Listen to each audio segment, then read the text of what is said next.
আল্লাহর কাছে কিছু চাইলে আল্লাহ ফিরায় দিতে জানে না, আল্লাহ জানেই না কেমনে ফিরায় দিতে হয়।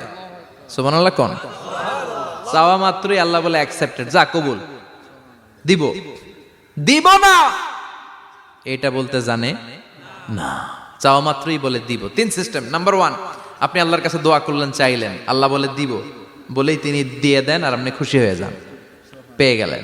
নাম্বার 2, আপনি আল্লাহর কাছে দোয়া করলেন, চাইলেন, তখনও আল্লাহ বলে দিব, তবে এখন না, সবুর, একটু পরে দিব। কখন দিলে আমার জন্য ভালো, আমার চেয়েও ভালো জানে কে,